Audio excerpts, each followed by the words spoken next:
Kolisi, the first South African black captain, has the opportunity to make history in United Nations. Yes, just one more time. Well, not one more time, many times after that. But this is an opportunity for South Africa to really go in and make history. We kick off against the All Blacks and then we face the rest of our pool games. We enter in hectic quarter-final, semi-final, and maybe even the dream final against the All Blacks, whoever it may be. Whoever we meet, it's going to be a special occasion. So I wish all the opponents all the best of luck, but to my Springboks, big love, big respect.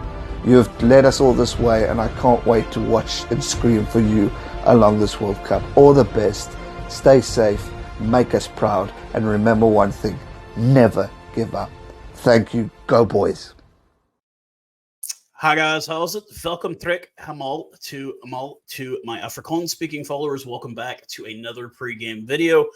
Before I even get started, I want to thank all the new subscribers. If you found me on TikTok, cool. This is my channel, a little bit about me, just a lover of Springbok rugby, living here in the United States of America, and just kind of covering my favorite team during the Rugby World Cup here and covering the game of rugby at large, as we do have our own domestic competition. So welcome to the channel. Bienvenidos. Willkommen for any of my German-speaking friends. But yes, once again, we dedicate every one of these pregame videos to the memories of one Mr. G-Man Gareth Mason, walking tall with G-Man, a gentleman who passed away. And his heart, his body frame might have been small, but his heart was bigger than Eben Etzebeth's frame. A gentleman who was taken away way too early and is proudly supporting the Springboks in the heavens, watching down over us. We miss you, bud, and I will dedicate every pregame video to your memory for this Rugby World Cup, because we know that there are a lot of passionate Springbok fans, but not many come as close to you, G-Man. So rest in peace, brother. We'll never forget you here. A guy in Texas will never forget you. So it's come down to this. Number 1 versus number 2. The marquee matchup for this year's Rugby World Cup. The matchup a lot of people are predicting to happen once again in the final, including your fair commentator right here, the Fairweather Rugby fan. And I've been excited about this one. The trash talk has been massive from the Irish community. Kind of thought you guys weren't going to be as bad as that, but man, you guys have some colorful commentary. So I got to tip my hat to you. Like I said, I pick the Irish to make the final along with the Springboks. I think this is just a preview of a little further down the road. Some interesting lineups, which we will get when we get to the Springboks. But first, we always got to start with a few basic things that I always look up. And I like to go through a little bit of the history with these two sides. So we're going to go back the last 10 games. The Irish do have the 6-4 edge over us, and it seems to be going back and forth. They win 2, we win 2. They win 2, we win 2. And the biggest loss happening in November of 2017. So to remind you, Irish fans, that was like 6 years ago. That wasn't last year. 38-3. The guys currently dressed for the Springboks, not to give away too many, but Kriel, Allende, Peter Seftotoy, Kolisi, Etzebeth, Bonumbi, Kitsoff, and Mostert were all dressed for that game. And for the Irish, Tog Furlong, Peter O'Mahony, Johnny Sexton, Bundy Aki, David Kilcoyne, Ian Henderson, and Robbie Henshaw all were dressed for Ireland for that game 6 years ago. So obviously we've got some aging fellas. So like I said, biggest defeat coming at 38-3 from Aviva in Dublin back in November 2017. We've beat them twice by 6. That just seems to be a magic number, 19-13 or 23-17. It just seems to be a magic number with that. But this will be a great meeting between these two sides. Have not faced each other since 2022, and before that it was 2017 before we had faced them. That year as well had been a bit. The weather report for 7 p.m. Paris time is going to be sunny and 19 or 66 for my Fahrenheit following friends here. And it's a little still quite a bit cooler than here. We've been getting some pretty rough weather the last couple of evenings here. As a matter of fact, the other night coming home, I'm on a bridge over a lake and it starts hailing, and then the wind picks up. I had to get off the motorway. It was scary. I drive a Kia Soul, so it's not the biggest vehicle, but it is sturdy. But I had to get off the freeway. It was pretty scary, man. I had some issues sleeping that night because I was pretty wound up tight from that one. But let's go ahead and get into the father of a punk ass. Okay, yeah, Andy Farrell, the head coach of Ireland. Yes, anybody that watches this channel knows I cannot stand Owen Farrell. But Andy is a proper coach, and I do tip my hat to him. He's a good coach. Andy Farrell has picked his 23-man squad to go up against our 23-man squad. So as we always do, I always do the other team first. So we will go ahead and start with this lineup. Front row will consist of Andrew Porter, Ronan Kelleher, and Tog Furlong. Tog Burney and James Ryan will be the locks. Josh Vanderfleer, the Dutchman, he is from Scotland though, and Josh Vanderfleer and Peter O'Mahony will be the flankers, with Kalen Doris at number 8. Jamison Gibson Park and Johnny Sexton, the captain, at 9 and 10, with James Lowe and Mac Hansen, the left and right wing, respectively. Bundy Aki, who's been having a hell of a run against two tier 2 teams. We'll get to that later. And Gary Ringrose will be the centers, with Hugo Keenan the fullback. Farrell has gone with a 5-3 split coming off the bench. The front row replacements will be Dan Sheehan, David Kilcoyne, and Finley Beelum. Ian Henderson and Ryan Baird will be the lock replacements, with Connor Murray, the scrum half replacement, Jack Crowley, the fly half replacement, and Robbie Henshaw, the center or fullback replacement. Now we will get over to the 23-man squad, and an interesting pick here from Coach Jacques Nienaber and Rassi Erasmus, going with a pretty interesting split, which we will get to off the bench. But the starting front row, will be Stephen Kitsoff and Franz Malharba around Bongi Manambi. Eben Etzebeth and Franco Muster getting the start at 4 and 5, with Captain Sia Khaleesi and Peter Steph DeToy, the flankers, and Jasper Visa, not Dwayne Vermeulen, getting the start at number 8. Faf de Klerk, the starting scrum half, with Manny Libok, of course, back in the number 10 jersey. All-world, all-great Cheslin Colby and Kurt Lorenzo will be the wingers for this game, with Damian Dialende and Jesse Creel, the surprising pick over Esther Husen and Kanan Moody. But based on form, I agree with the coach's pick. And anchoring it all, a man that seems to make magic happen at the back now, and that would be Damian Falemsa. A very interesting, we had gone with the 7-1. It wasn't intentionally a 7-1 spread against 7-1 bench against New Zealand with the late injury to Willie LaRue. People seem to think that was some kind of like, oh, we went in there. No, we were a 6-2 split. Willie got injured. That wasn't intentional. But this is intentional. A 7-1 split coming off the bench, and now being called the Nuke squad, no longer the Bomb squad. The front row replacements will be Dion Footy, who we got to see a bit at hooker, as well as Marco Van Staden last week. Oxen Shea and Trevor Nakane, solid, all three of them. John Klein and RG Snayman will be the lock replacements, matching. Looks like Ireland matched with that. Marco Van Staden, Escom himself, and Quagga Smith with the crooked nose. I've been reading a lot that they could even put Quagga at center or wing. And he is a 7s player, so I think he could do it. And the lone back replacement being son of Yako, rest in peace, Kobus Reinek, being the lone. And he was the lone one against the All Blacks as well. So let's just get into the brass tacks here. So I've posted on here. How do you beat Ireland? I was like, you choke them for 80 minutes and you don't let up. How do you beat the Springboks? You take away their protein source. But in all seriousness, this game is going to be a true test of the two best teams in this tournament. These are the only two teams that I think even have a chance to win the World Cup. We saw France absolutely humiliate Namibia earlier today, and I'll get back to that in a bit. But I just think these are the two teams that are at top form right now. Ireland has yet to lose this year. Yeah, they're good. We're not going to beat them by accident. They do have a very physical forward pack, and they do have some guys that can hurt you in the back.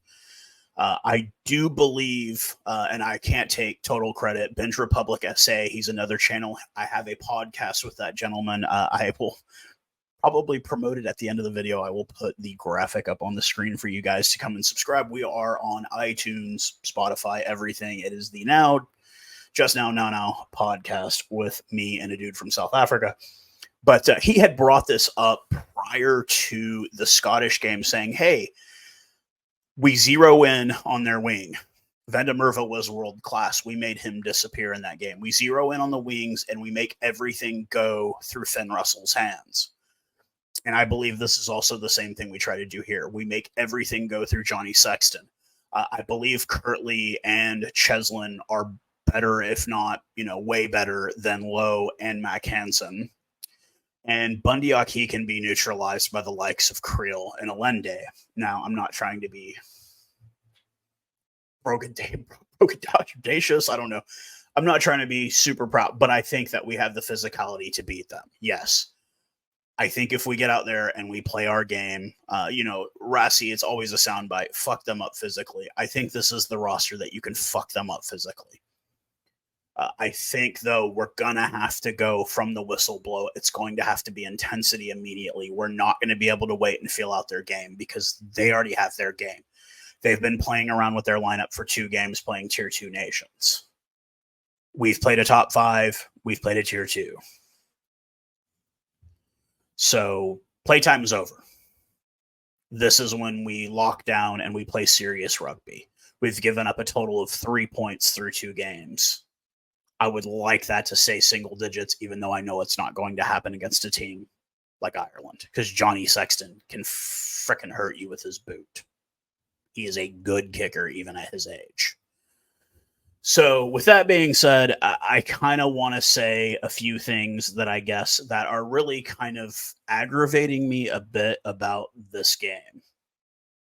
And the first thing I want to bring up is the image that's going to pop up here. Can somebody explain to me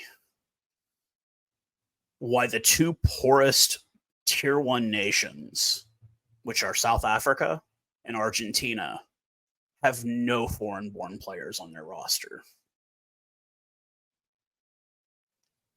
And it's not like these 4 guys came over as kids. And they all do it. Italy, France, New Zealand, Australia, Japan, Scotland, England, Wales, everyone. They all do it, except for the Springboks and the Pumas, the 2 poorest Tier 1 nations. Maybe you can explain to me. Like, I get Tier 2 nations doing it. I get Samoa not having any native-born Samoans on their roster. I get Tonga having no native-born Tongans on their roster. Uruguay is Uruguayan. Chile is Chilean. Namibia is Namibian. Portugal is a bunch of French guys.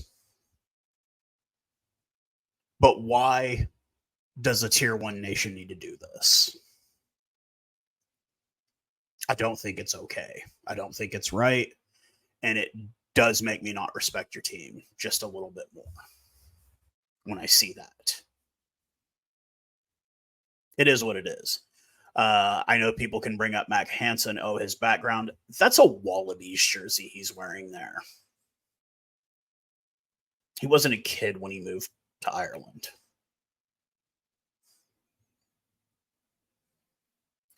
Well, what about Falatau, who plays for Wales? Go find an interview with him. He has a Welsh accent. He's been in Wales since he was a kid.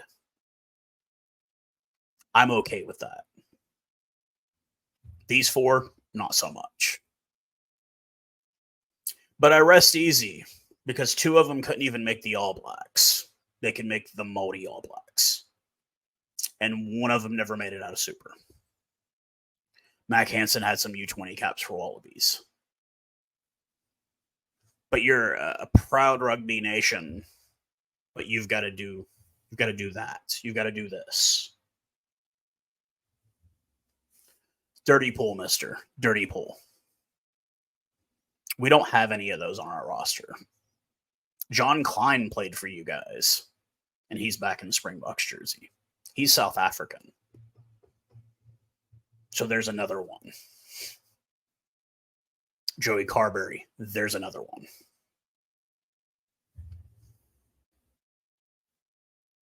Yeah, crickets. That's all you hear when you bring that up. But no respect for the Springboks.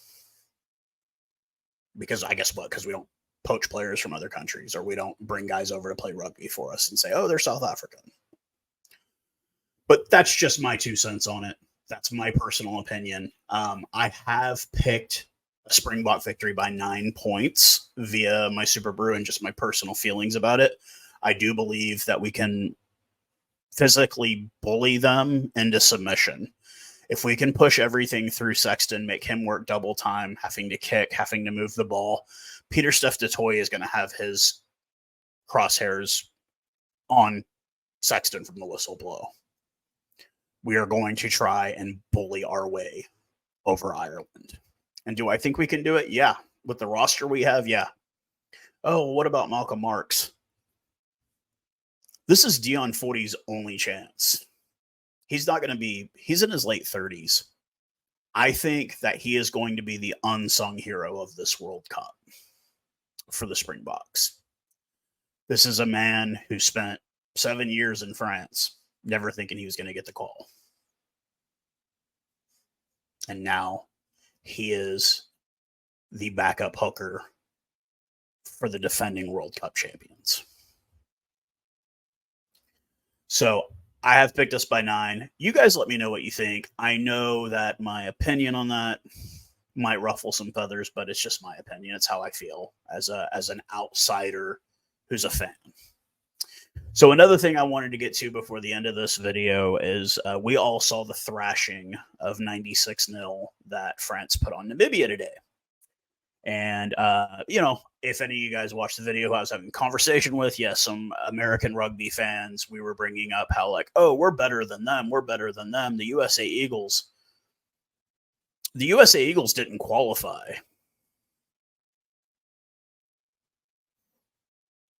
They didn't qualify in our region, and then they went to a rep charge tournament and didn't qualify. So what are you guys' opinions on that? I think if you don't even qualify for the World Cup, you're not better than any team that's in the World Cup. And then they brought up, oh, the USA beat Romania in the warm-up matches. You think Romania put it all out on the line for a team that didn't even qualify? No. Canada went to Tonga and got thrashed by Tonga. Just letting you let me know what your opinion is on that. If you did not qualify for the Rugby World Cup, are you better than any team that did qualify? And another thing when it comes to Namibia, at the beginning of the tournament, Major League Rugby put up this little graphic here. Yes, that is the team that has the most Major League Rugby players in the entire tournament, is Namibia. So take with that what you will about Major League Rugby.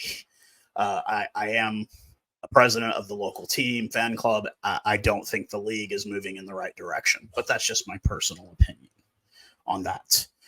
But once again, hey, I really appreciated everybody in the comment section letting me know where you're watching from. Continue that, man. I like interacting with people, and it's cool. I live in Denton, Texas. If you don't know, you can look it up. Denton.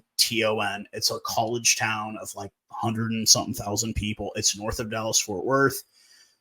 Look at where I live, because I'll look at where you live, and you can kind of see, hey, this is the town that this guy is living in.